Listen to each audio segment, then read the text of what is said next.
Ladies and gentlemen, good morning and welcome to the New Mexico High School Coaches Association 30th Annual Bobby Gibbs Awards presentation sponsored by Fuddruckers.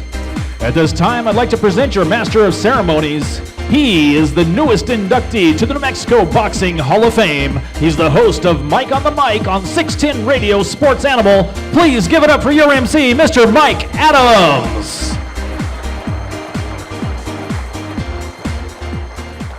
Thank you very much. It's the New Mexico High School Coaches Association 30th Bobby Gibbs Award Show. 30th annual, so what I wanted to do today was kind of do a little timetable and what's happened over that 30 years. First of all, we're celebrating 30 years of coaches of significance. Think about that, coaches of significance. 30 years ago in Las Cruces, where I'm standing, Dick Dragmeister was the MC that day, and he did a phenomenal job. It was in Las Cruces, New Mexico. And those three inductees 30 years ago, I think we all know these names. Ralph Tasker from Hobbs, Bill Gentry from Highland High School, and of course Henry Sanchez from Bernalillo High School. That was 30 years ago, three incredible people on that particular day. Then I want to take you back 20 years ago. Hugh Hackett, Frank Herrera from Las Vegas, New Mexico, Travis Lee, and Don Warren. That was 20 years ago, and Scott Evans, who I saw earlier today, was awarded the Distinguished Service Award. Bobby Gibbs said 20 years ago he served the New Mexico High School Coaches Association with dignity, honesty, integrity. And Buster Mayberry, who's the current check. Everybody hear me okay? New Mexico High School Coaches Association. All right, Mr. Ken. And you're going to have to move around, okay? Because I'm a teacher and I can't stand being in one spot, even when I'm doing. I want to take you back 10 years ago. 10 years ago, the Coaches Clinic and the All-Star Week was dedicated to Rex Henderson, a longtime friend of the New Mexico High School Coaches Association. Cooper Henderson was Football Coach of the Year. Kevin Wirth was Softball Coach of the Year. Gary Bradley, the Golf Coach of the Year. And committee member Jeannie Satenga was inducted into the Hall of Honor. So that kind of tells you what 30 years has brought us today, and oh, what a day it's going to be. Because these three inductees today and all the awards we're going to give, something special. Right now, if you're a Hall of Honor inductee of any year, I would please like for you to stand. Anybody who's been inducted in the Hall of Honor, please stand. Big round of applause for all of these people who have been inducted in the Hall of Honor. I'd like to thank our Hall of Honor selection committee. You know, I fell in love with this place. It's the closest place to heaven Eloy Brazil, as far as I'm concerned. Eric Roanhouse, and I always wanted Mike Draper, to have a nice place and build something. Bobby Gibbs, and it just truly amazes me that I was able to mill every single piece of wood that's in this place. Please stand up, give a wave. We appreciate you. to. This is our committee.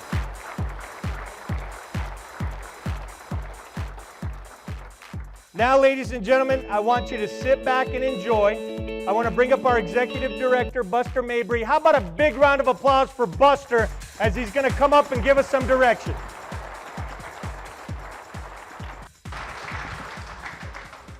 Just real quickly, I'd like to introduce you to our president, our current president. He's from Artesia, New Mexico, and that's Coach Rex Henderson. Coach, will you stand up, please?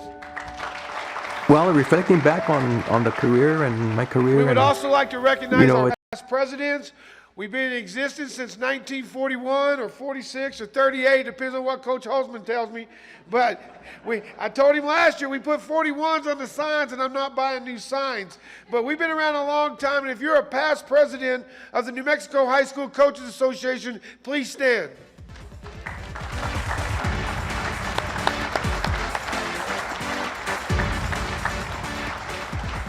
All right, at this time, we would like that if you're a New Mexico State champion, if you are an assistant coach of the year, a coach of the year, or the athletic director of the year, please exit the room and go over there with our board of directors and Mary Lois Holzman.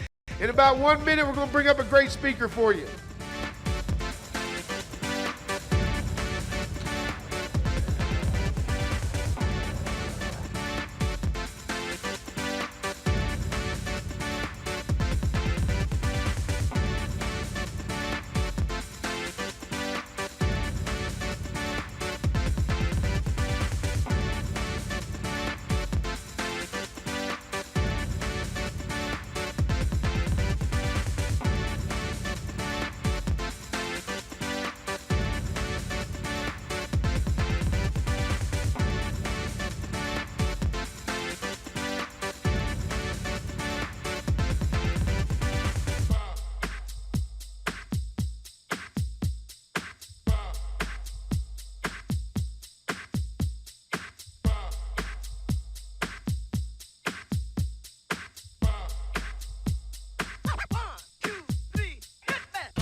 All right, ladies and gentlemen, we're ready to continue activities for today.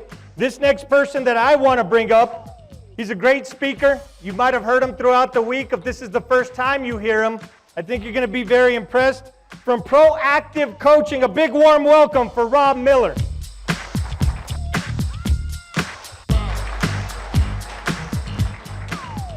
How great is it here? We're here to celebrate coaching. We're here to celebrate those that have accomplished great things in coaching, and how awesome is that? We do it in a room full of coaches. We do it in a room full of family, those that lived it.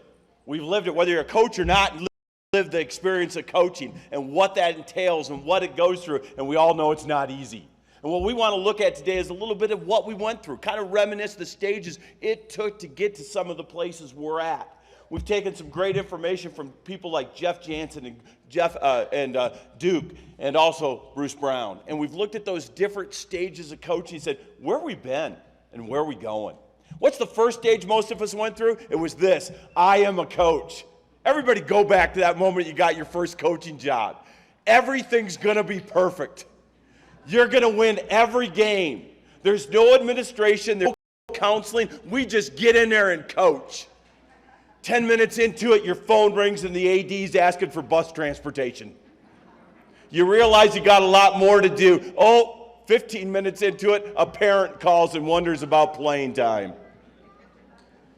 And all of a sudden, we realize the energy of that. You know what else comes in that case? That first kid knocks on the door, and it's nothing to do with athletics. It's something to do about life.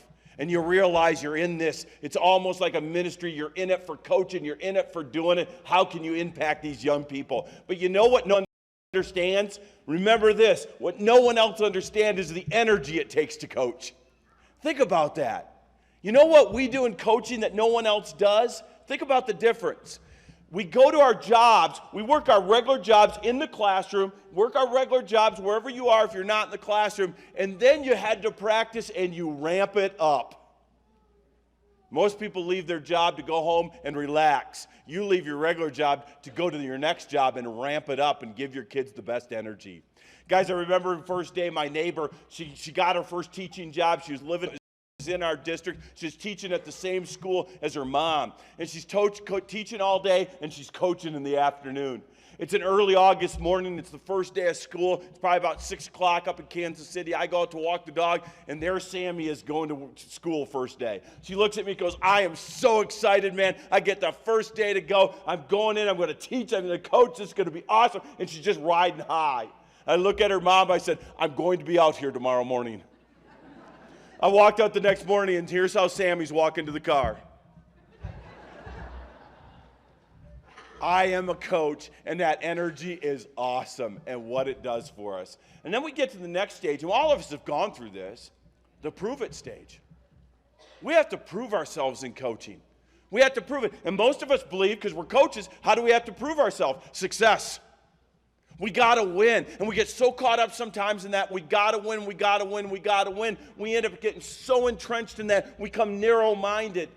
And we have to push ourselves out of that area, because when we're in that area, we kind of lose track of family. We lose track of relationships with other peers. We lose track, and we're just focused on winning.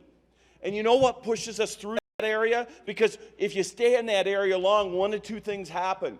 One, you realize you don't have any friends in the profession. 2, maybe your family's gone. And 3, maybe it's this: you're not invited into your kids' weddings. And you realize you got to push through that. You know how you push through that? Great spouses, great families who are there to support you, great coaching mentors who will give you a call, and some other things. Kids come in and you realize what you're doing at the prove it stage. We'll all go through it, and we got to get out of it. But man, you reminisce and think about the hours and energy you put in to reach the successes you got here today, which kind of leads to the next one. No one in here is in this area, because you wouldn't be in this room if you were here. And it's this: status quo. I'm as good as I need to be. I don't need to get any better. No, you wouldn't be here at this convention. You wouldn't be at these clinics. You wouldn't be getting these awards, because you've decided to get better. So I don't want to focus on that. As we kind of in this stage, before I get off and we honor some of our award winners, I want to give a story about one of the great coaches of all time, John Wooden. And here's what happened, and most of you know who I'm talking about, the great UCLA basketball coach for many, many years. And he retired back in the 70s after 13 national championships. He retired in the mid-60s. Well, we got the chance, Bruce and I, to speak with John Wooden about 13 years ago. And when I mean speak with him, we're speaking at a summit at Fresno, California with him. We had about 800 students, about 300 coaches, and he was the keynote. I had the first hour, Bruce had the second hour, and Coach Wooden had the third hour. No one cared about us. We were just the warm-up band. Let's get to Coach Wooden.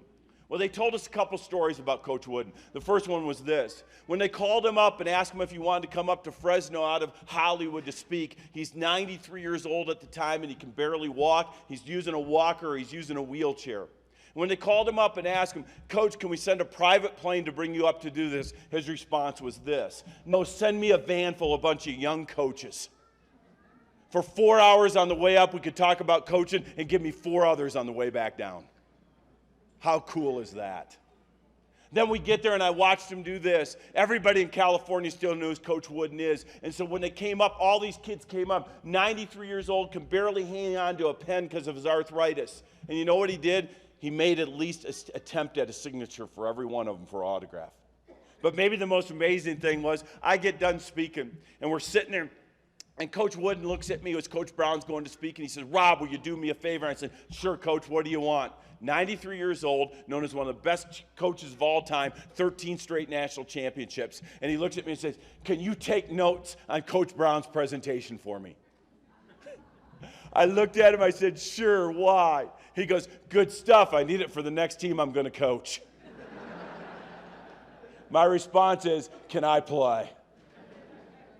Guys, the stages we've gone through, we started with the first three. I am a coach and the energy it takes. The second stage is the prove it stage. We know we got to be good. We come narrow, but we realize we got unbelievable people around us to help us survive that. The third one is we're not status quo. We're trying to get better every single day. These we're honoring today. Let's enjoy that induction.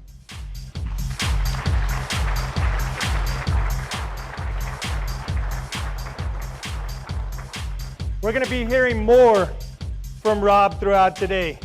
I'd like to introduce our next presenter.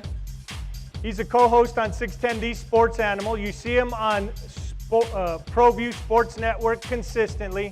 I like to call him the community leader, Eddie Nunez. Thank you, Mike. New Mexico Association recognizes Kristen Scanlon, 3A volleyball state champion from Texaco High School.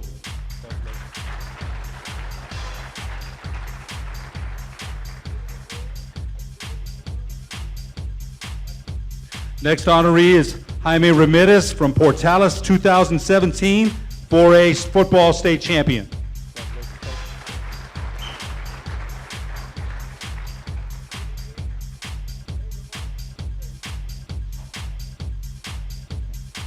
Next honoree, Bob Jackson from Hobbs High School, 2017 6 boys cross country state champion.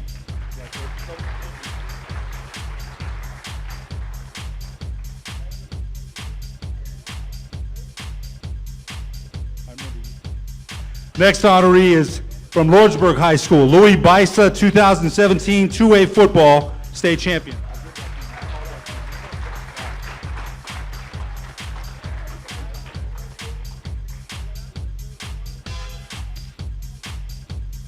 Next honoree, Easy Jimenez, La Cueva High School 2017 6A boys soccer state champion.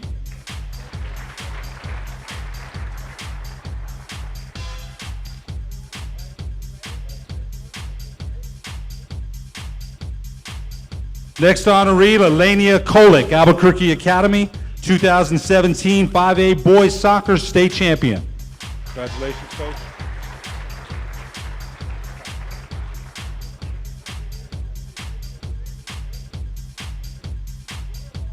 Next honoree, San Juan Mendoza, St. Pius High School, 2017 5A football state champion. Coach, man, congratulations.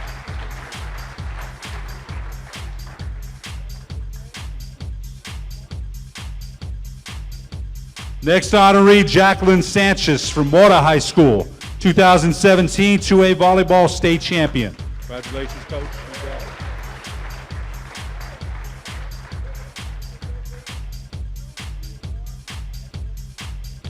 Next honoree, Dickie Roybal, Melrose High School, 2017 8-man football state champion.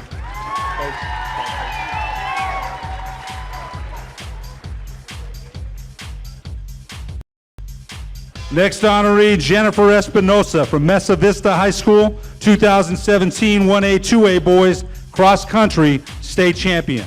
Congratulations, Coach.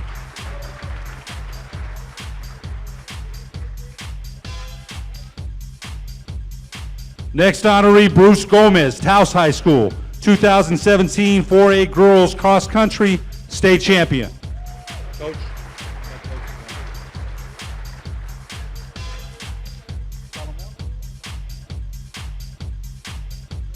Next honoree, Solomon, Rio Rancho High School, 2017 6A girls cross country state champion.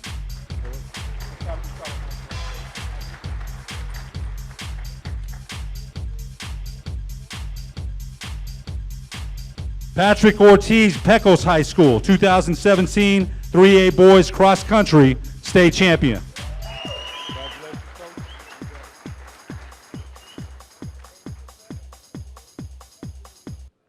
From Capitan High School, James Weems, 2017 3A football state champion.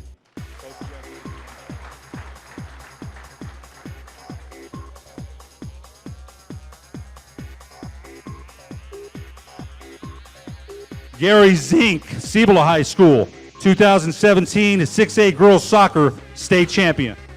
Coach, congratulations, man.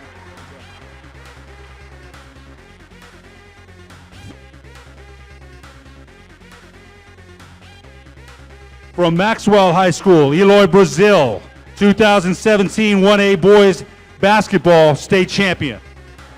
Coach.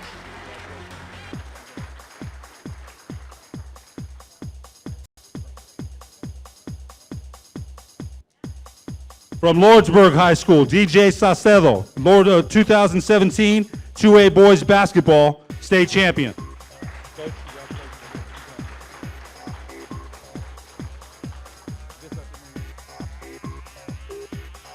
From Rio Rancho High School, David Howes, 2017 6A football state champion.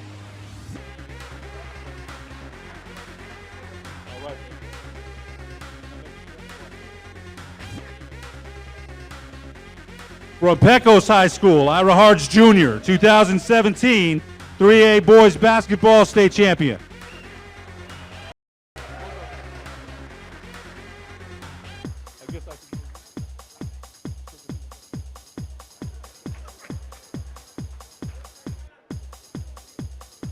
From Hope Christian High School, Jim Murphy, 2017 4A boys basketball state champion. I guess you've been here before.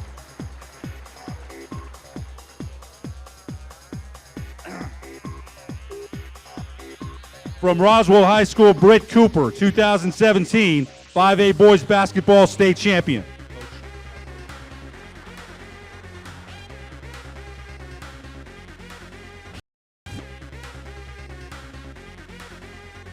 From Elita High School, Jaden Isler, 2017 1A girls basketball state champion.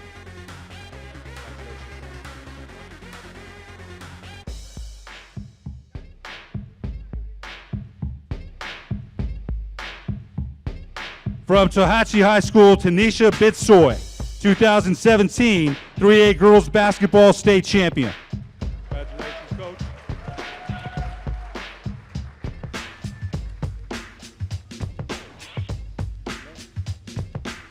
From Shiprock High School, Larenson Henderson, 2017 4A girls basketball state champion.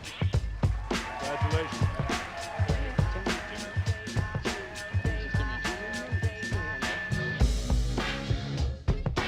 From Pecos High School, Jessica Flores, 2017 3A cheer state champion. That matters too.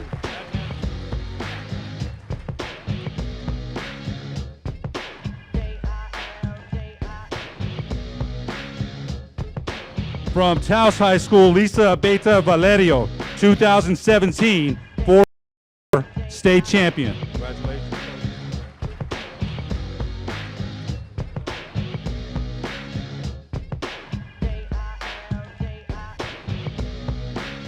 From West Las Vegas High School, Isabel Cavazos, 2017 A4A Co-Ed Cheer State Champion.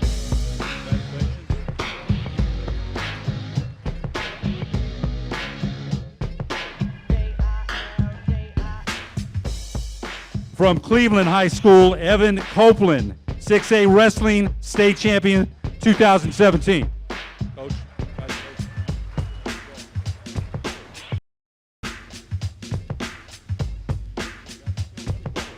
From Lordsburg High School, Mike Buell, 2017 2A Baseball State Champion.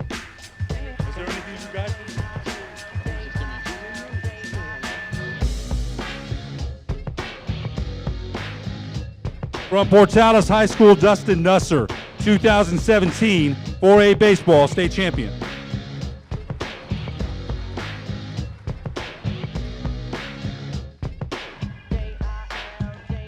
From Goddard High School, Alan Edmondson, 2007 5A Baseball State Champion. Congratulations, Coach.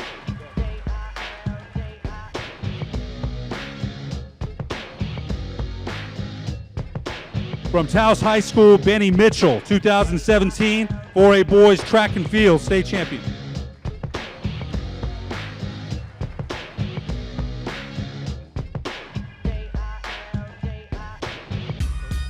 From Alamogordo High School, Jason Atkinson, 2017 5A Girls Track and Field State Champion.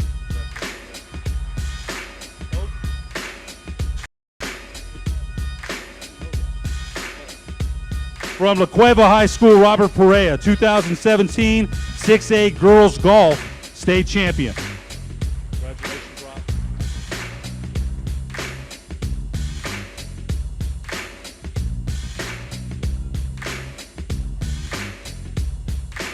Got two honors here. Casey Jackson from Melrose, 2017 1A Girls Track and Field State Champion. Also from Melrose, Casey Jackson, 1A Boys Track and Field State Champion. Congratulations, Coach.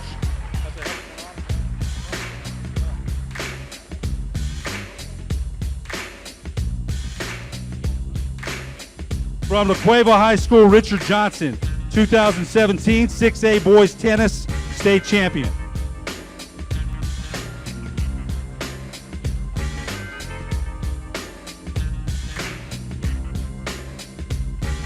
From Robertson High School, Warren Fulgenzi, 2017 1A 4A Boys Tennis, also 1A 4A Girls Tennis State Champion.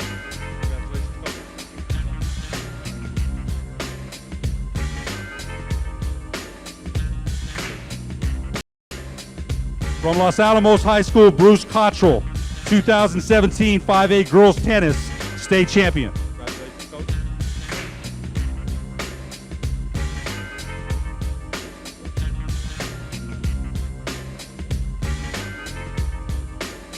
From St. Michael's High School, Robin Martinez, 2017 1A 4A Girls Golf State Champion. Congratulations, Coach.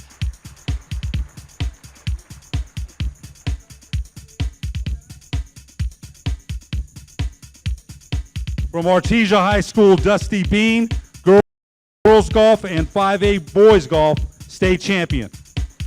Heck of an honor, Coach. Congratulations.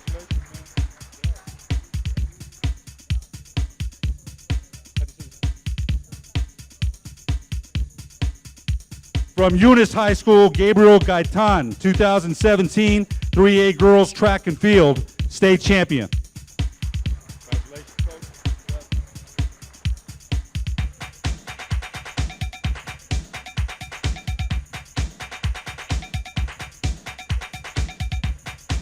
From Hagerman High School, Alex Morales, 2017 2A Boys Track and Field State Champion. Congratulations, Coach.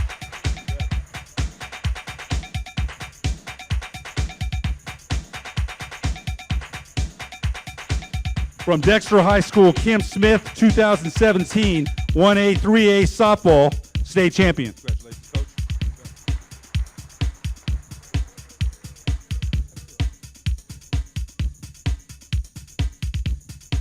From Silver High School, Dwayne Trewern, 2017 4A Softball State Champion. Congratulations, Coach.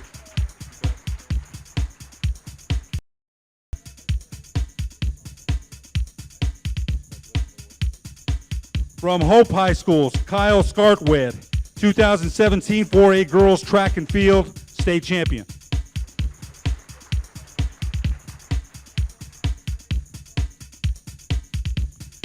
From Tucumcari High School, Wayne Ferguson, 3A Boys Track and Field 2017 State Champion.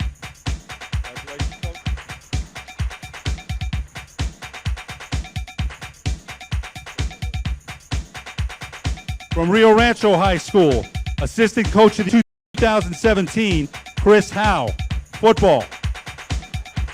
You the one that designed all those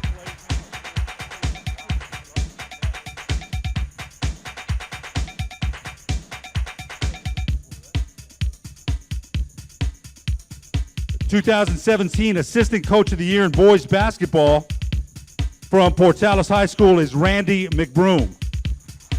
I think a couple of people know who your dad is, man. Right?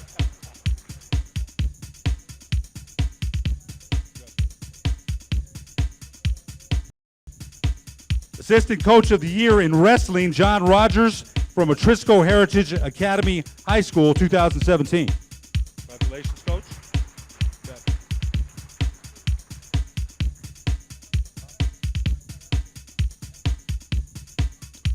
Assistant Coach for Track and Field for 2017 from Pewaukee High School, Monica Koski. Congratulations, Coach.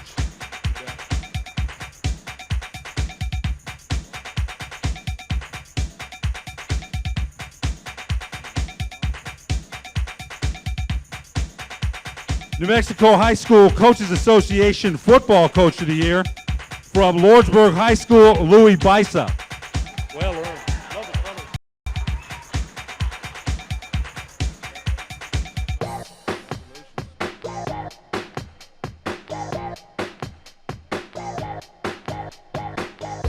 2017 Volleyball Coach of the Year from Texaco High School, Kristen Scanlon. Congratulations, Coach.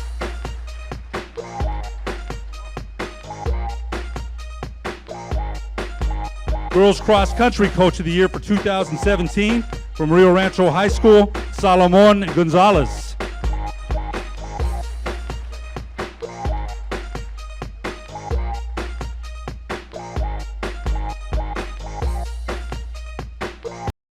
The Boys Cross Country Coach of the Year for 2017 from Pecos High School, Mr. Patrick Ortiz. Congratulations, Coach.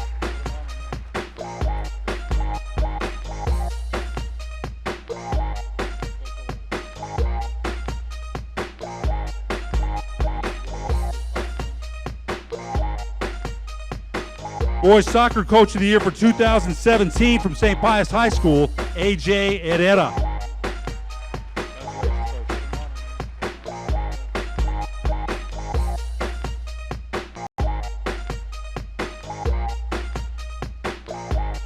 Girls Soccer Coach of the Year for 2017 from Hope Christian High School, Mr. Ronald Espinosa.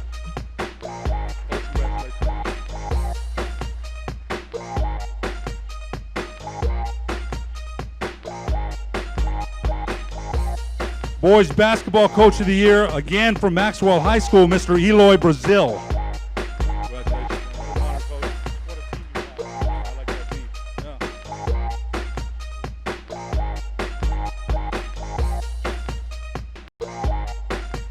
Cheer Coach of the Year for 2017, once again from Taos High School, Lisa Abeta Valerio. That's the way you say it,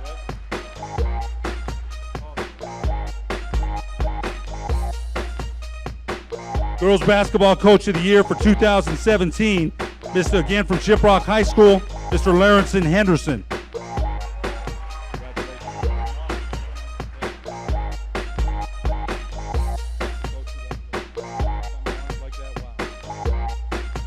Wrestling Coach of the Year 2017 from Aztec High School, Mr. Monty Maxwell.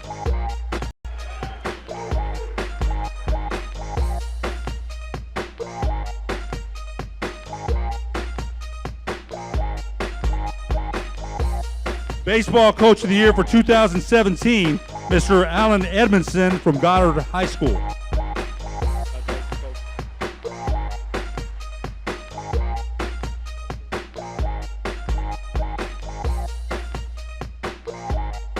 Tennis Coach of the Year for 2017 from Robertson High School, Mr. Warren Fulgenzi.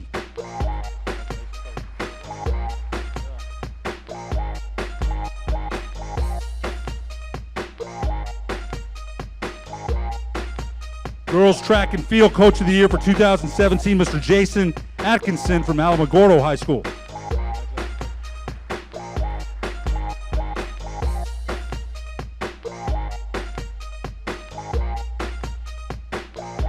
Golf Coach of the Year for 2017, once again from Artesia High School, Mr. Dusty Bean.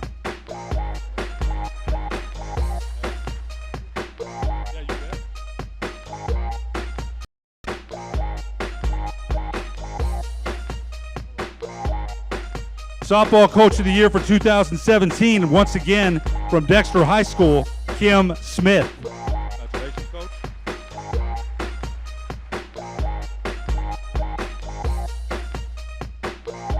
The Athletic Director of the Year, once again from Melrose High School, Mr. Dickie Roybal.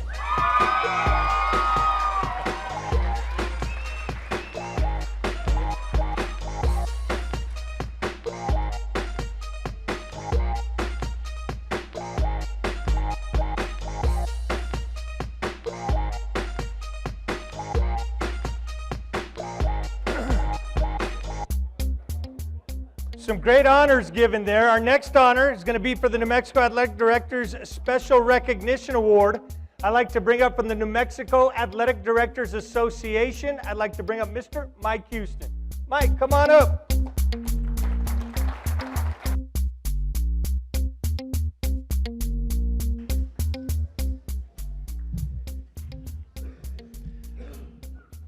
Well, as I get up here and I speak about this individual, he's already been spoken about today briefly, but I'd like Scott Evans to come up and join me here on the podium. Scott is at the last road of his retirement. He's retired from APS and retired from the NMHSCA, and now he's retiring from the New Mexico Athletic Directors Association. I don't even know what I belong to, but anyway. We want to recognize him, and I know that anybody who's ever been in education for a long period, you got to come all the way up here. Anybody who's ever been in education for a number of years has mentors and people who have guided them throughout their career. And from the time in 1984 when I was his student teacher at El Dorado High School, until this very day and in the future, he has been a person who has been somebody who's not only a mentor, but somebody you can bounce ideas off of and those types of things. And I know that in my life, I've made a lot of changes in the last probably 3 or 4 years. And he's been there and been a steady hand and been somebody who I could count on to give me advice, not only about life, but athletics and all those types of things. And so, as the president of the NMHSCA, I want to thank you personally for all of those things. And we have a couple of items for you. First of all, since I know he's a golfer, I went out and got some advice about what the best golf ball was. So I've got him a dozen of Bridgestone 7s, which is supposed to be the best ball you can buy on the market, apparently. So.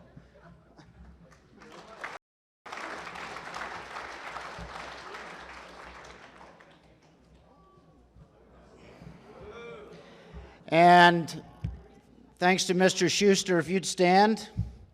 One of the things that we wanted to send him off into retirement with, and his wife Pam, is something special.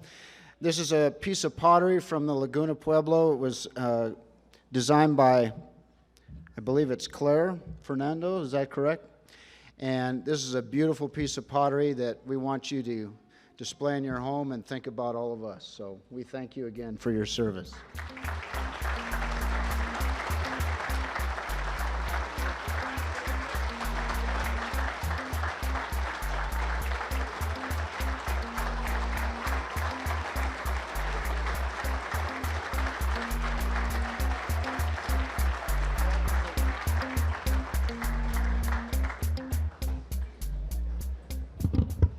It's not the best paying job, but it is the best job and the most important job This piece of pottery is going to go in my dining room, where I also have a picture painted by Coach Ralph Boyer. God bless. Thank you.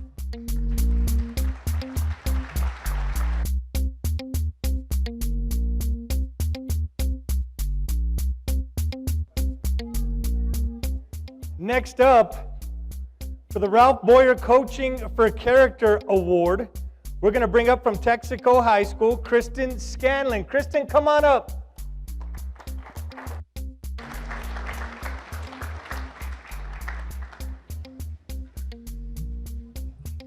If the recipient, Ruth Chavez, could come up, I would like to speak a little bit about Ruth. We've known each other for about 16 years.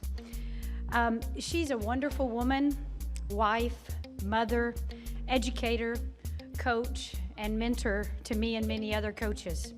Ruth has coached volleyball at Portales High School for 29 years. She was the head coach for 15 of those 29 years.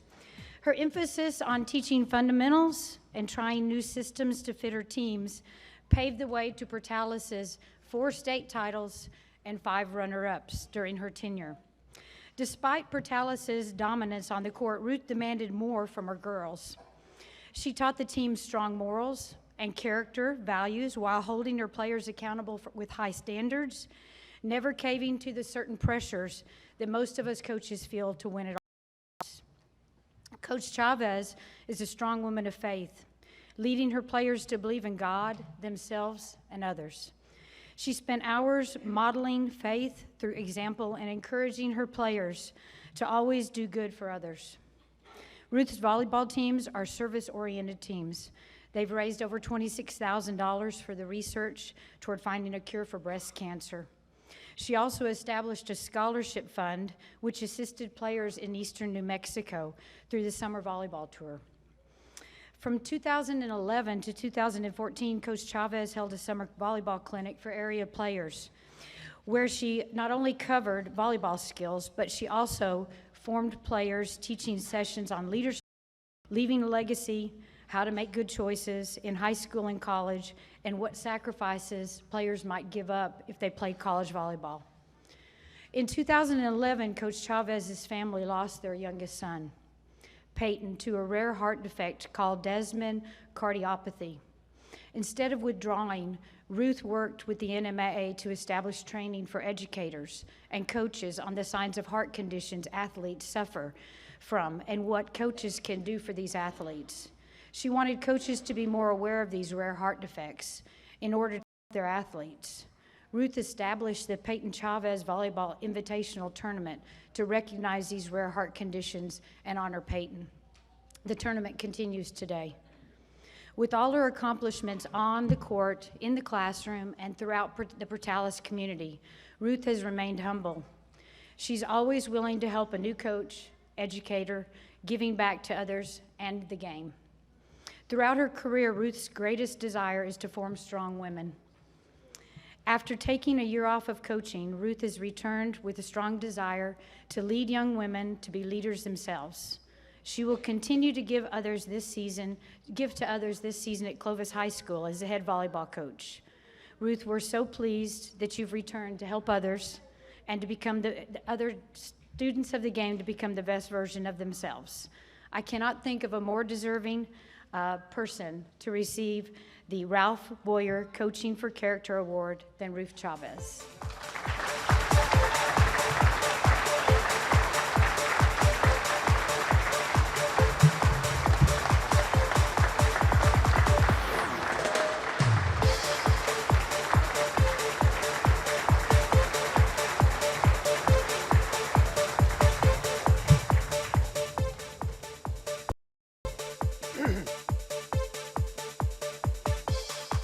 And now, ladies and gentlemen, I'd like to bring back up Buster Mabry, Executive Director, New Mexico High School Coaches Association.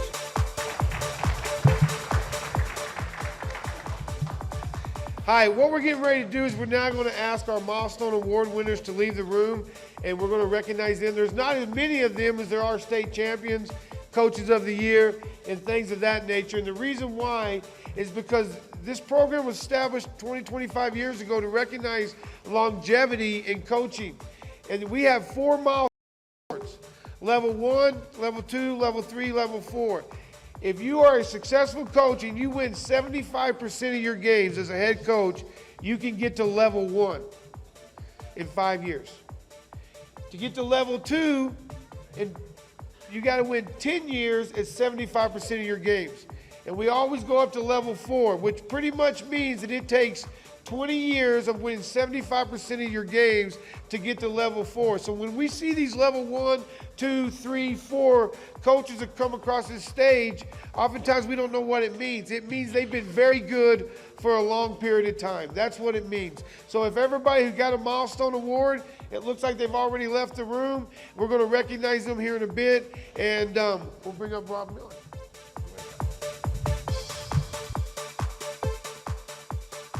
Now we'd like to continue. I'd like to bring back up, it was powerful that first time around, from Proactive Coaching, Rob Miller.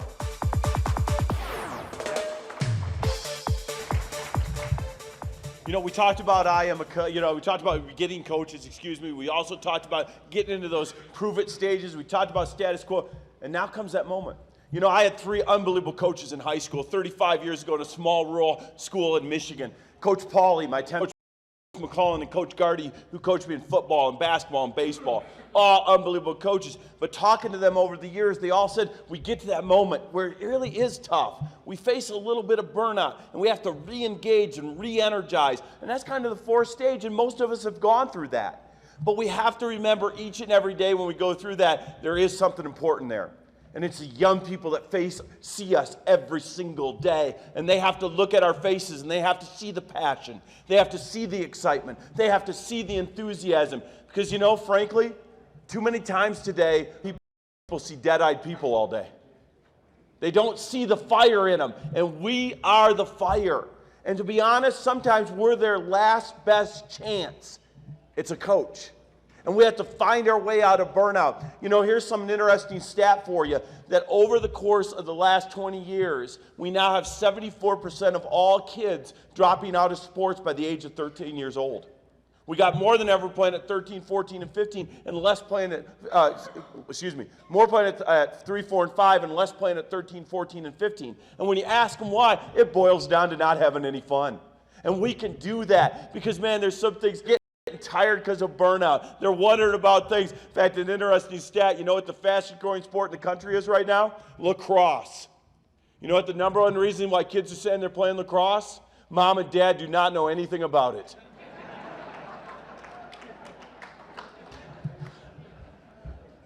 We got to be that fun. We got to be that excitement for them. We can't be in that burnout stage. And if we're there, we have to find ways out of it. Coach new sports. Go out and find something to, take a year, but go out and study other coaches, whatever it takes. Because I mentioned this thought yesterday. And so if you were in here yesterday, you heard this. But maybe the most important thing we can bring to our teams is our enthusiasm. Because enthusiasm brings energy, and energy brings effort, and effort brings extra effort, and extra effort brings excellence. And it all starts with that. And if we're in that burnout stage, and we've all been there, we got to find a way out of it. And then we have another one, because this isn't these 2 stages aren't the great areas. Because the next stage is this: I was a coach. Now, we're not talking about people that have retired, like Coach coming up here saying he's at the end. No. Because it doesn't matter where you're at. If you've had a lifetime of coaching, you don't need teams to still be coaching. I'm sitting down here next to Coach Lockridge. You know what he told me when I said, I love this? He looks at me and says, I'm 74 years old. Why would I stop coaching? We never stop coaching, whether we have kids or not. But we also have to look at this fact. We have a lot of young coaches out there, a lot that are entering the profession, and within 3, 4, 5 years, they're getting out of the profession. And why are they getting out of it? Because of the stresses that are put on it, whatever it is. And you know what we need to do? Be mentor coaches. One of the stages of coaching is to mentor young coaches. And all of us need to find another coach and mentor them and get them through all the stages of coaching so that they are like the coaches we're representing today. The coaches that are up here getting awards, they can be coaches of significance. So as we continue with this presentation, let's think about those things. Not only let's reward those people who have come up here and got these great awards, but what can we do when we go back to our schools to make sure we grab a young coach and we mentor them and we get them here next year. So you know what happens? 20, 30 years from now, we're in the audience and that young coach is walking across this stage with one of those honors. How great is that?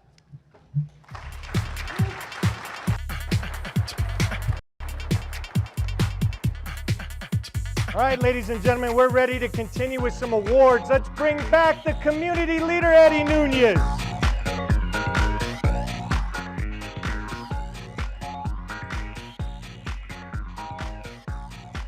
Mexico High School Coach Association Level 1 recognizes David House from Rio Rancho, Level 1 football coach.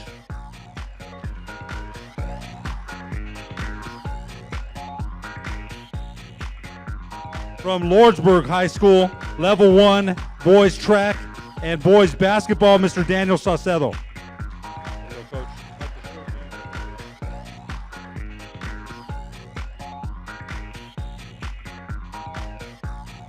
From Atrisco Heritage Academy at Level 1, Lorenzo Martinez, wrestling coach.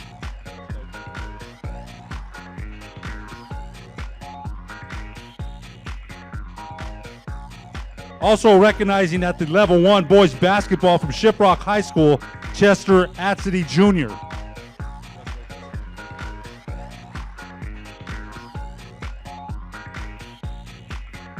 From Hobbs High School at the Level 1 and girls golf, also boys golf, Victor Rotono from Hobbs High School.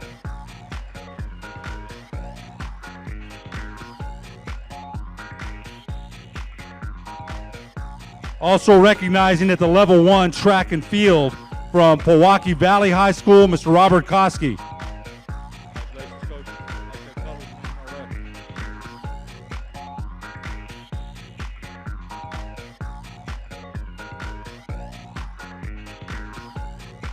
From Sandia High School, Mr. Brian Weems, soccer, boys soccer.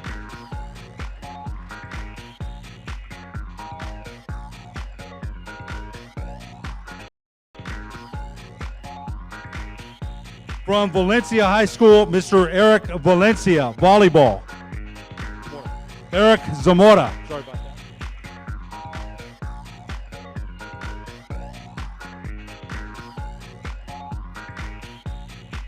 From Cleveland High School, athletic director, Mr. Larry Chavez.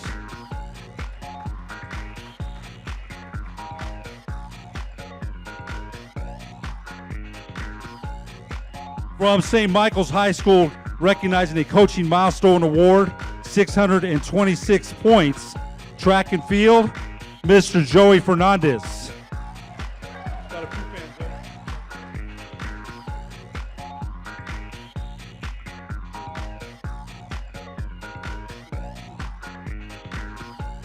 Also another coaching milestone from Silver High School, 300 wins in girls softball, Mr. Dwayne Chewern.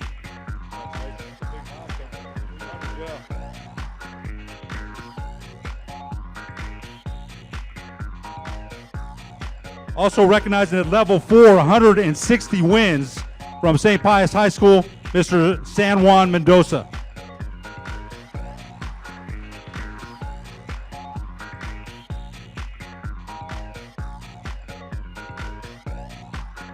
From Victory Christian School, Mr. Glenn Fry, 300 wins in volleyball.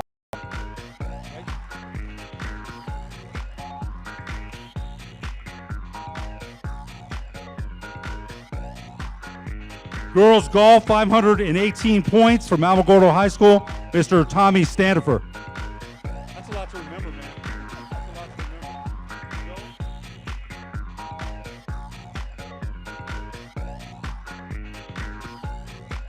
Girls track, another milestone, 834 points. Moriarty High School, Mr. Joe Bailey.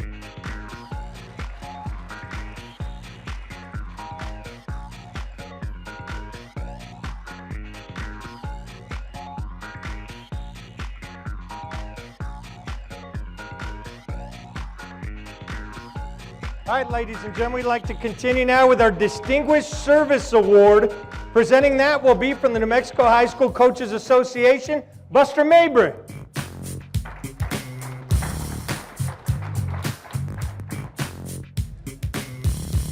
Thank you. I get to give out this award every year, and it's a pleasure for me to do so. I take tremendous pride in the New Mexico High School Coaches Association, as did my predecessor, Mr. Bobby Gibbs, as well as the predecessor before us, Doc Ledbetter. And the Distinguished Service Award is an award given to an individual that goes up and beyond the call of duty to help the New Mexico High School Coaches Association, to help us run our all-star events, to help us run this coaches clinic, to help us be the best that we can be to help coaches, thus helping athletes. This next individual, you know, to describe it best, number one, he was voted on unanimously by our board of directors. Without question, as soon as his name come up, it was over with. It was a 100% unanimous vote. And he is the epitome of giving back to the New Mexico High School Coaches Association. Yes, he's been a past president. Yes, he's been on our board. But since I've been here, and this is my 10th year of running all-star games and this coaching clinic, from the very beginning, David Velasquez came up on his own volition. He came up and he gave back. He gave back to your athletes. He gave back to the coaches. I can remember sitting on the back of his truck out in Rio Rancho, our first year to have that, and we were feeding kids literally out of the back of his truck. All right? He's been here every year. He runs errands. He does things. He comes to this coaching clinic. He works for us, and he doesn't ask for anything in return. Now, he talks a little bit too much. All right? Okay? I can't get past that. I got to say it, or it'd be inappropriate of me, and I'd be lying. But outside of that, David Velasquez is a distinguished servant to the New Mexico High School Coaches Association. And most importantly, I think he cares about this organization in his heart and in his soul. He wants it to be the best it can be. And he wants coaches to be the best he can be. And he wants to be a part of that, and he wants to help. And people talk the game. A lot of people come up to me and say, hey, Buster, if there's anything you need, you come and ask me. A lot of people do that, but they really don't mean it to the level that they say it. David Velasquez means it. And if I need something, I call David, and David will get it done. If I need something, if I need someone to pick up a clinician at 9:57 at night who doesn't get into 11:57, I don't have to worry about it. David's going to take care of it. And it's because of that dedication to this organization and to all of you and all of our athletes, David Velasquez to the stage and present to him the 2017 Distinguished Service Award.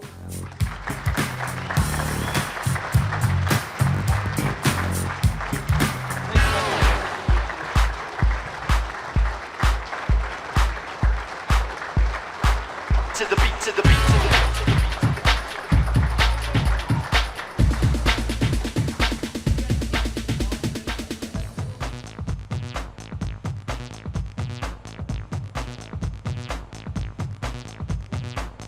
And now, ladies and gentlemen, we're going to go back to Mr. Rob Miller.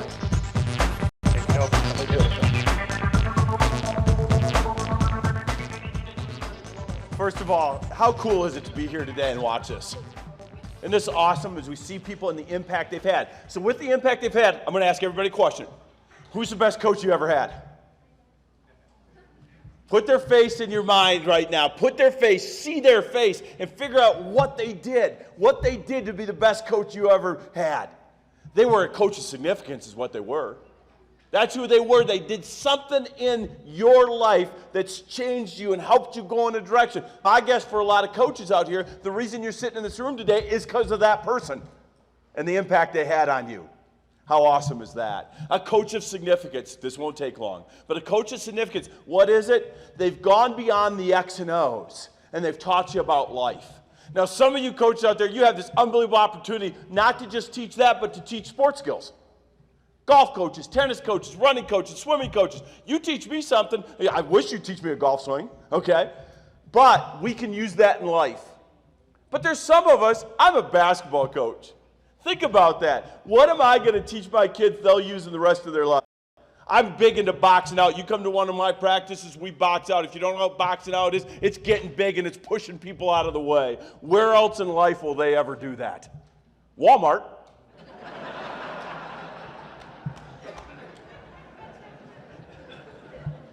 But with that, What coaches of significance are is you're taking your sport and you're teaching them life lessons, and they're playing out in that life, in their life. And how do you know you're in that level? It's what's happening up here today. It's called paychecks.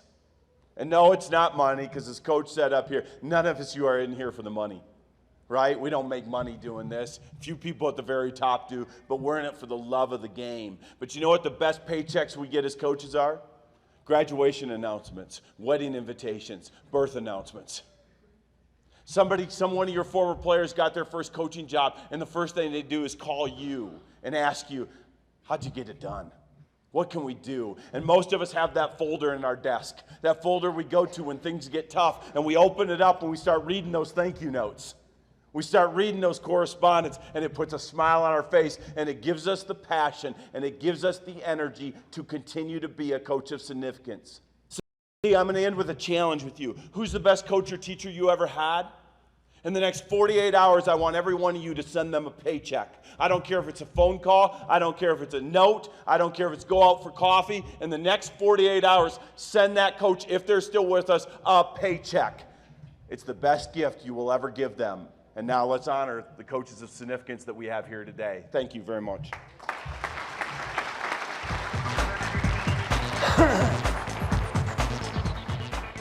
And now, ladies and gentlemen, we're ready to induct 3 new members into the Hall of Honor. And these 3 people are pretty incredible people.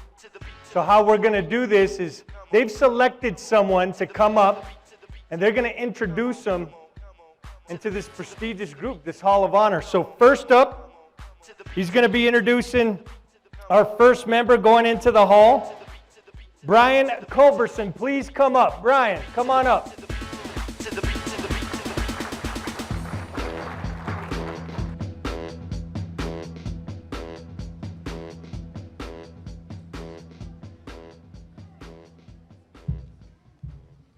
Good morning.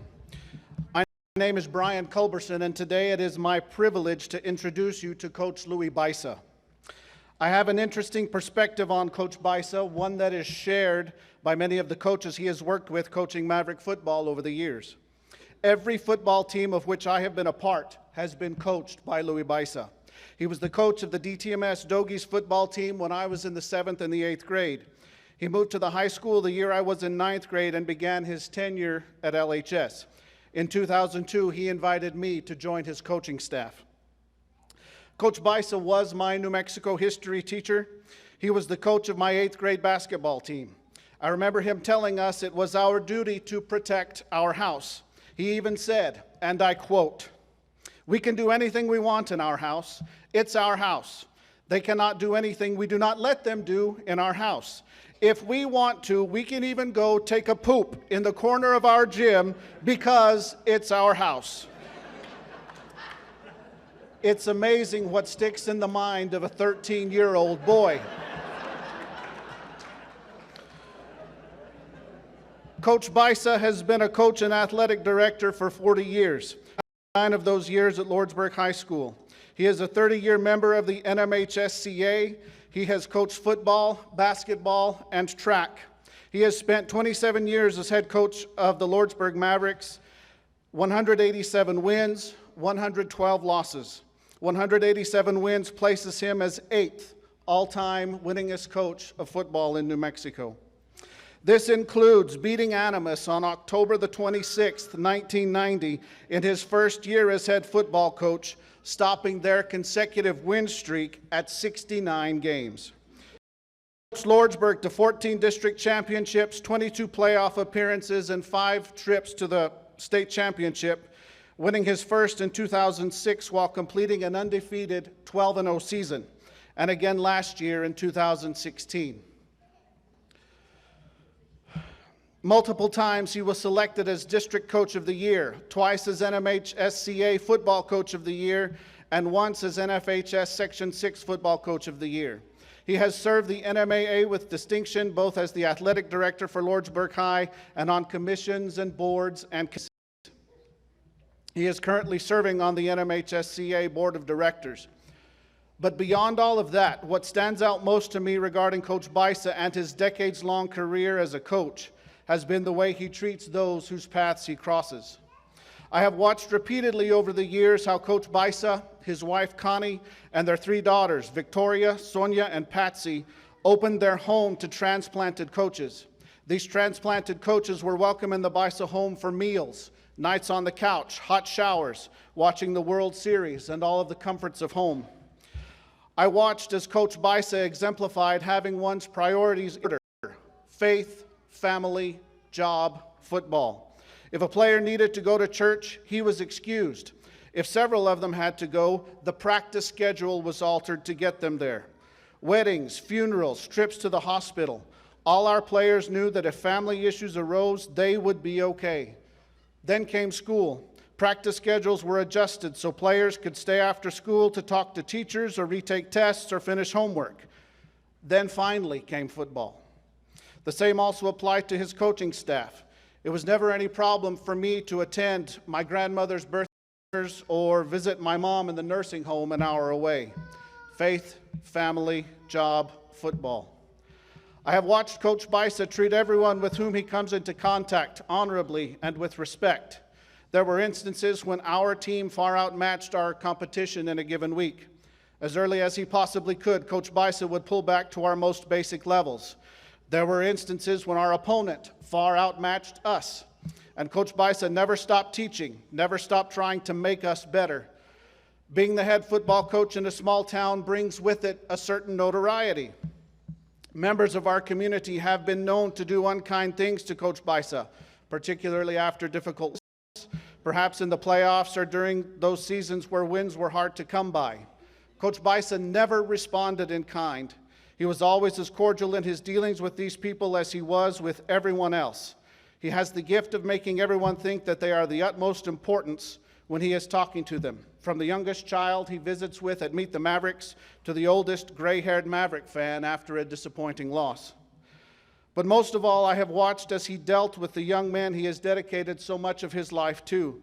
He always knew just who needed the pick-me-up, who had the relative who just went into the hospital, who was having just the wrong kind of day, who was in danger of making a bad choice, and other instances far too numerous to mention. And then there was a handful of players, 1 or 2 every year, where Coach Baisa, as we were talking about personnel, would say, I know we don't need him, but I know that he needs us, needs the team. That's Coach Baisa's legacy. It was never about winning games or district championships or even state championships, although those things followed.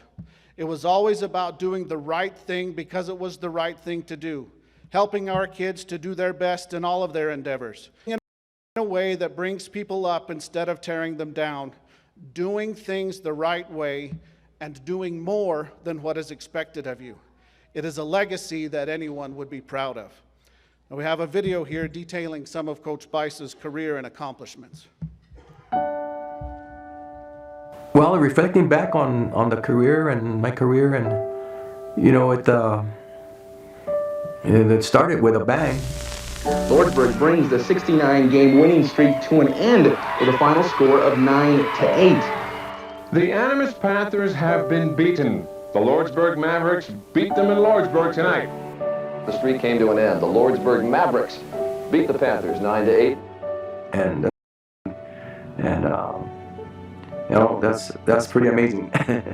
And once in a lifetime chance, I would think. And you know, and it was good for our community. And the way it happens in big rivals and big streaks, your rival usually is the one that kind of busted. And I'm glad it was us. Probably the biggest compliment I ever had as a coach, and especially coming from Coach Henderson, was he said that congratulations on winning district, and he said that I was good for the kids of Lordsburg. I remember telling our superintendent and principal that I would coach forever, and he said, no, we don't need you to coach forever, you just need to, you know, coach. And so, you know, forever kind of came here pretty quick. I think Coach Baisa's, what his legacy is going to be, that character is one of the biggest things that Louis was all about. And like he taught me way back in 6th grade, you know, you'll learn things to become a better person and grow up and be more responsible for yourself and for your community. He's just a good person. He's a good coach. He's a good educator. And I think that'd be his legacy. That he did things the right way, and he strived to do things the right way his whole career.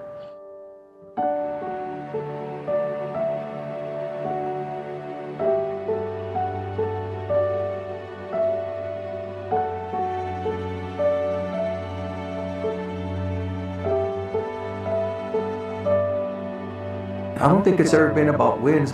Just working with kids and something I liked, you know, it just keeps you involved. And probably the biggest thing to me is that kids want to play football for Coach Baisa. You know, and it's so overwhelming to see them reach a goal. Maybe they're the worst player on your team, but when they're freshmen and then they're seniors, man, they're studs. And you know, it's well worth it. I've been very blessed. Good coaches, very good kids, and good fan support from this town. This town gets after it, and I appreciate everybody for doing that. You know, and but it's been a good ride. Lastly, I guess that has really been a big part of our success here in Lordsburg is my family, my kids, my wife. I know it's not always been easy because, you know, we had kids when we were growing up, and, you know, she wasn't a football coach, but she was a big part of the program. And I wouldn't be here without her.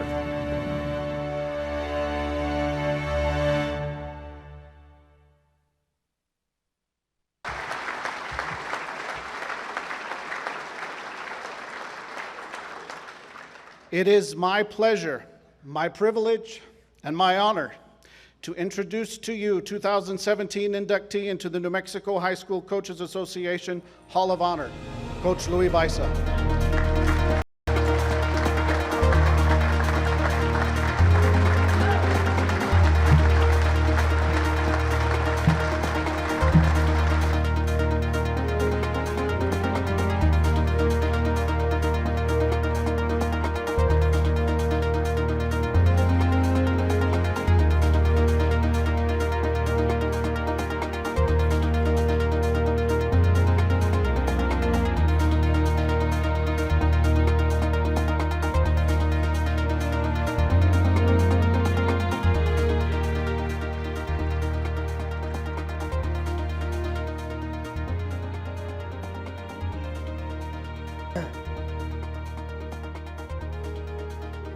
Pretty powerful right there.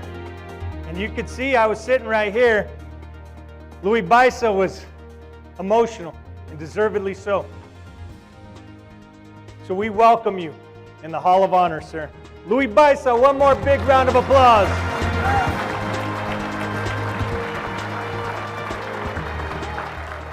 For our next inductee today, I'd like to bring up Dr. Fidel Trujillo.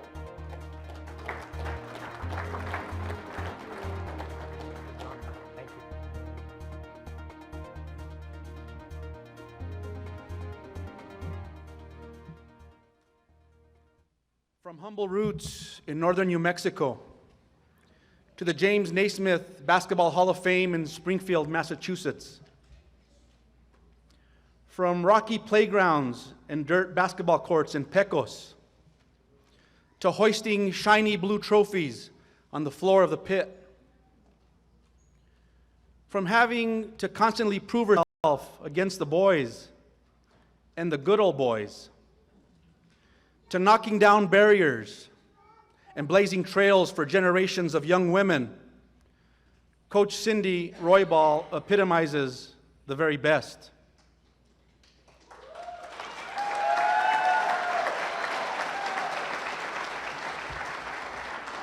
Good morning, my name is Fidel Trujillo, and I consider it a badge of honor to have served as Coach Roybal's assistant from 1999 to 2002, at the twilight of college coaching days, just before she would embark on a magical journey and cement her legacy in the history of New Mexico basketball at the high school level.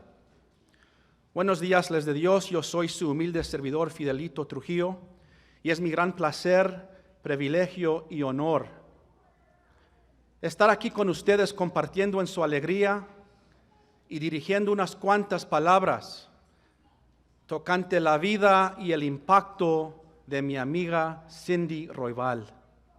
It is indeed my pleasure, my privilege, and my honor to be here sharing in joy. I offer my congratulations to all of the honorees, and I stand here in tribute, honoring a 40-year career in coaching excellence.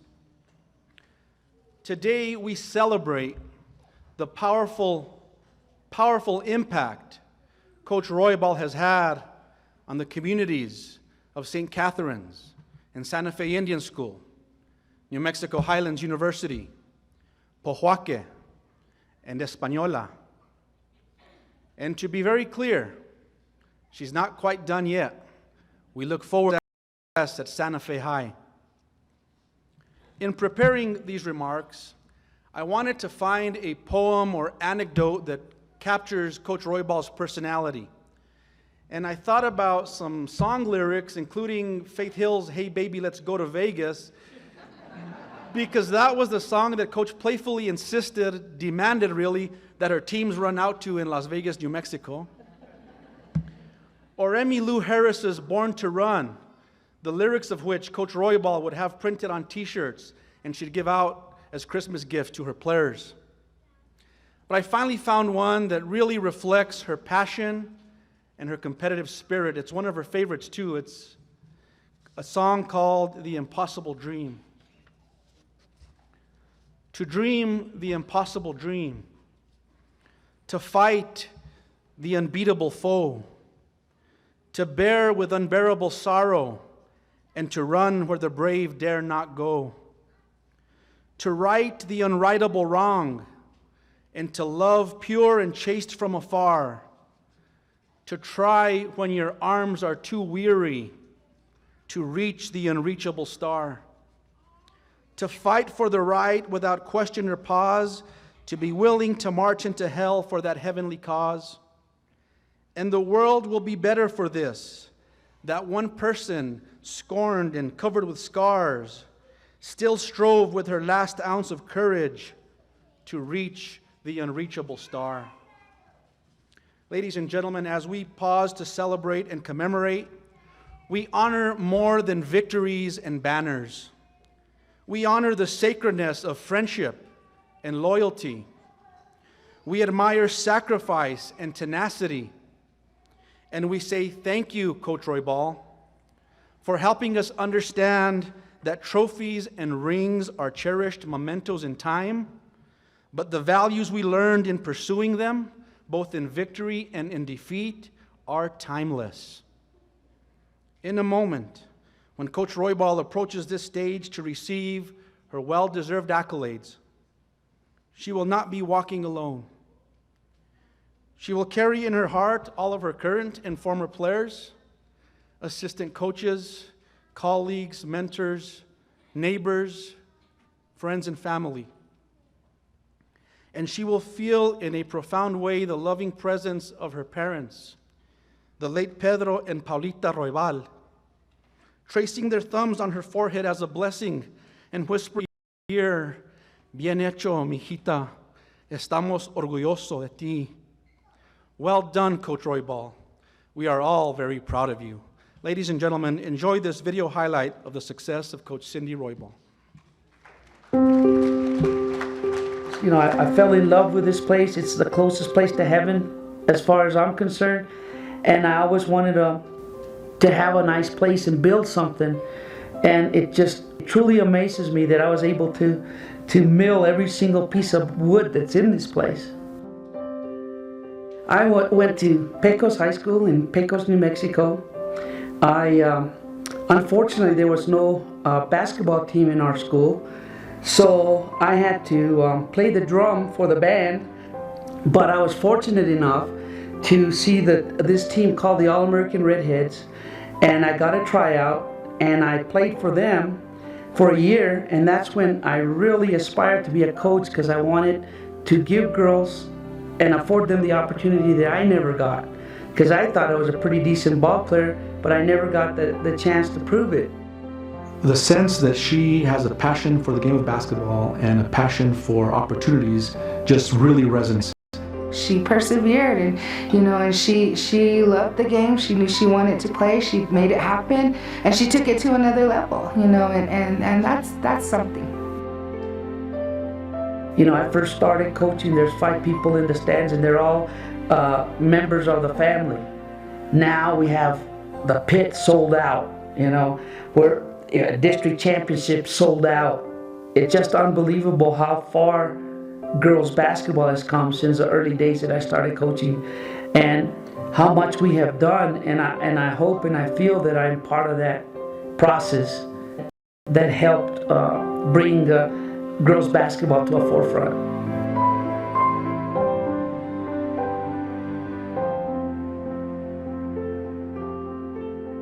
She's always very understanding and wanting to help people out, and so beyond the trophies and the state titles and, the honors that she's received, I think for me that's why I look up to her.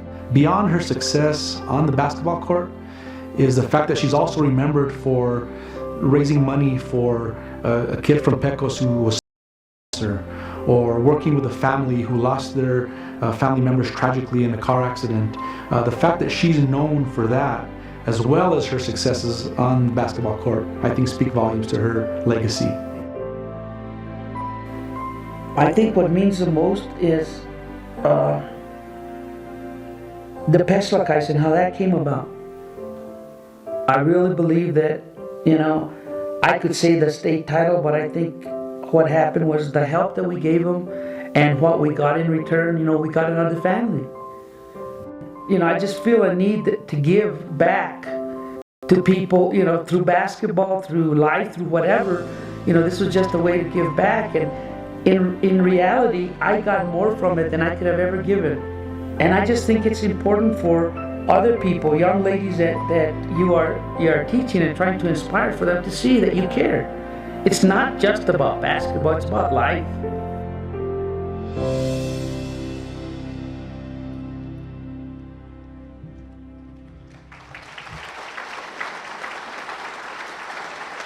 Ladies and gentlemen, please join me in welcoming 2017 inductee to the New Mexico High School Coaches Association Hall of Honor, Coach Cindy Roybal.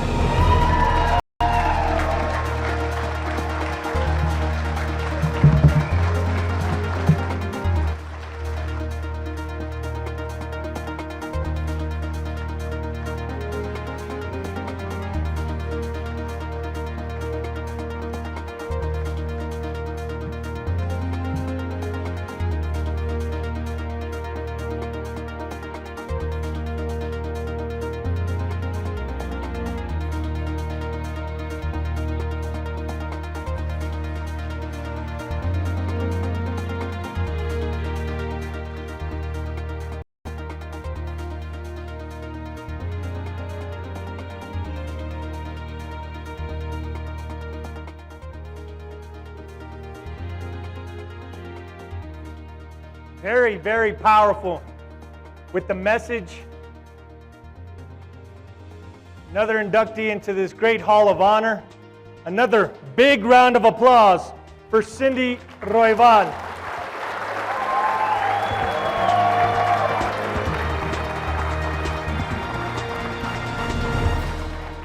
And now for our final inductee, I would like to bring up former student athlete, former assistant coach, and a coach herself, Lisa Mcmath. Lisa, come on up.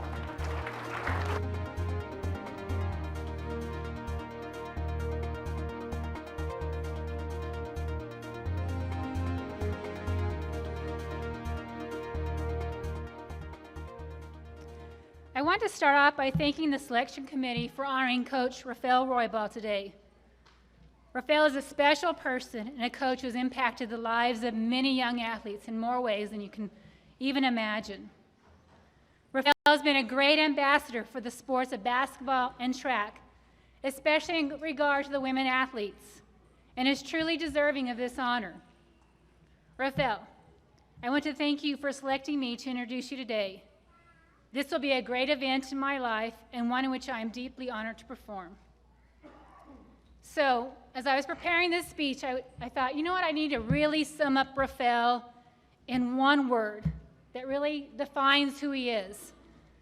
So I thought about these words for days, and days, trying to find just that perfect one. I thought discipline, maybe.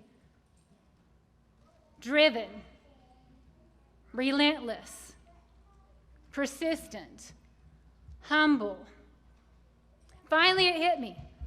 I knew exactly the word I wanted to give Rafael, the one that demanded excellence from each of his players. Here it is. Laid back. Right? Can't you see it? No, I can't either. In fact, two strong words come to mind when I think about Coach Roybal and the many achievements and accolades he has received throughout his career. Competitive greatness. These words truly embrace and describe Coach Roybal and his philosophy of life. It is preparing yourself and those around you to be the best you can be, to somehow get an edge, that little extra something that makes you better. It's a combination of characteristics he would instill in his athletes through his constant pursuit of excellence. It is this drive that propelled him to build the competitive programs he is known for throughout the state of New Mexico. It's not that he thought his teams were better or more talented. It's because of his intense preparation to put the most competitive players out in the field for competition. He spent countless hours studying his opponents to find their weakness and then match our strength to those areas. That is what gave us the edge. His attention to detail in breaking down each skill, play, or defensive situation to create opportunities. He pushed us each day to work harder than we did the day before, to perfect our skills so when the opportunity arrived, we were ready. He made us believe that no competitor was too great for us to handle.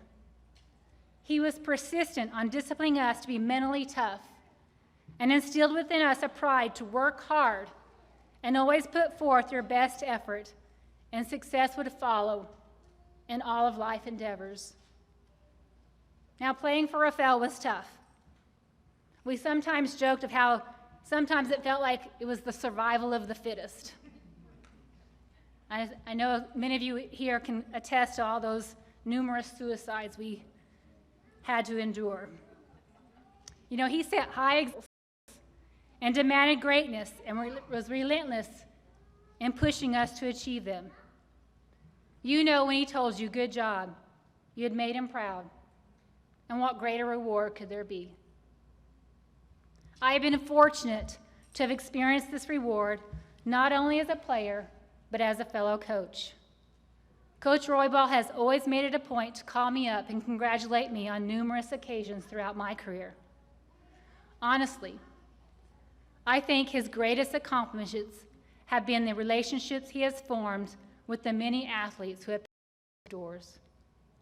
These relationships, and knowing that he truly cares about who you are, enables him to bring out the very best a person has to offer. In fact, I was talking with Coach Ruth Valdez, who was honored earlier today, another former player, on what she would like others to know about Rafael, and this is what she had to say. When Rafael walks into a room, I sit up straight and in my best behavior. To this day, I want him to be proud of me. He taught me that you can dig down and find strength and courage you never knew you had. Most people settle for ordinary. Rafael taught me that hard work and discipline make you special and different from others, successful. I've had many opportunities to see that same feeling through many of his former players. As I visited with Rafael in a variety of venues throughout New Mexico,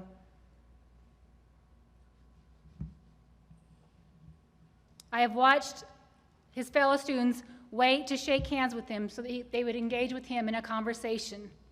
I could really actually see them stand a little taller as they approached. It was truly inspiring and humbling.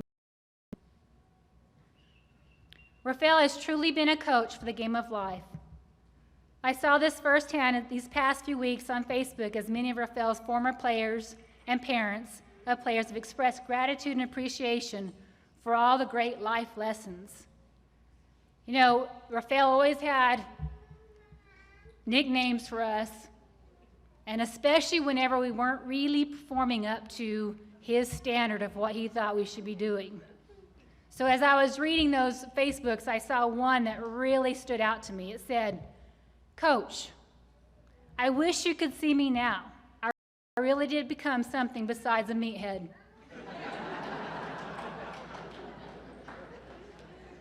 Ladies and gentlemen, please watch the video with me as we watch Rafael and his many accolades.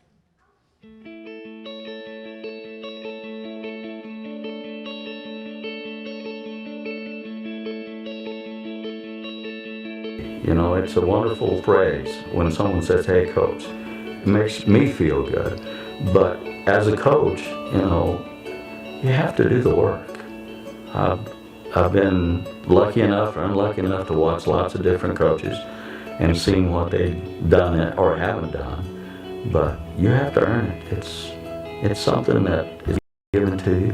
It's something that you have to get in there and bust your tail to get.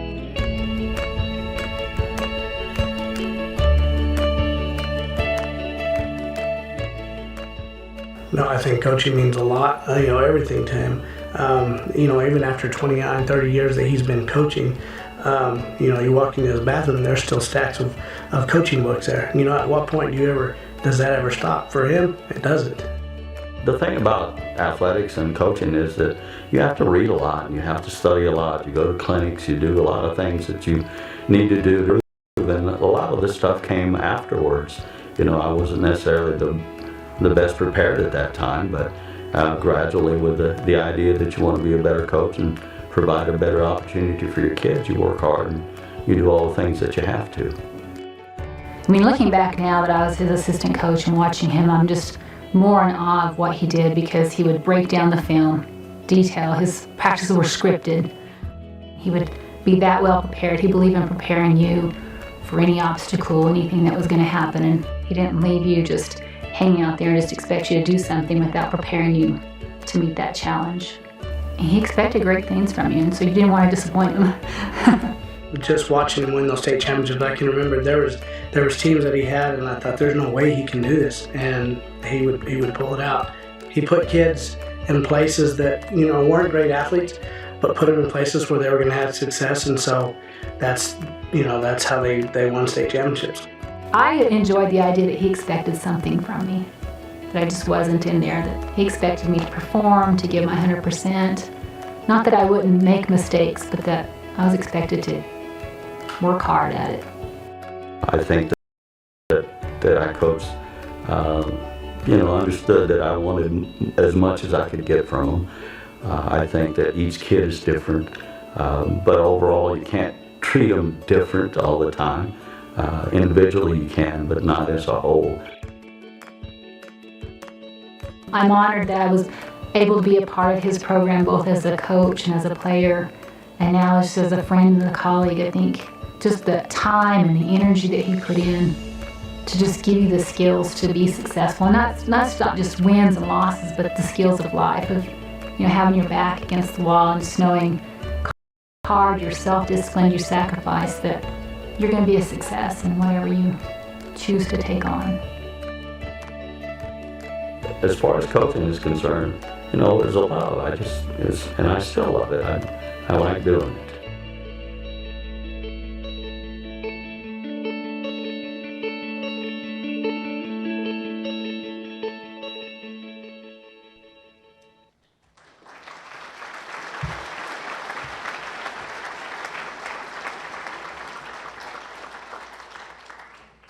Rafael, you've touched many lives, and you deserve this spot in the Hall of Fame.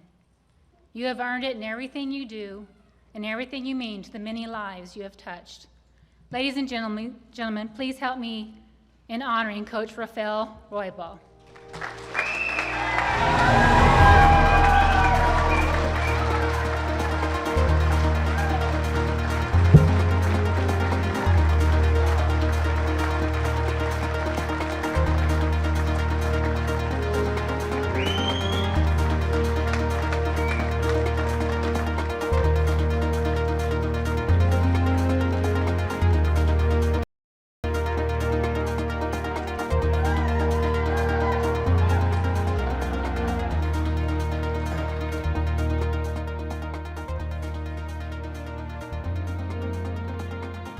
Another powerful story.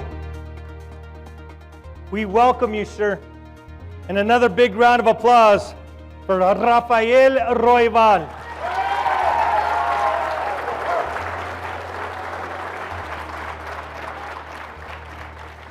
That concludes today's awards show. Tremendous winners, guest speakers, powerful messages. We've honored some unbelievable people today. Before we let go, I'd like to just thank Fuddruckers for all their help in this. And I really mean this, a gigantic round of applause for Buster Mayberry, ladies and gentlemen. We thank you. Have a wonderful afternoon.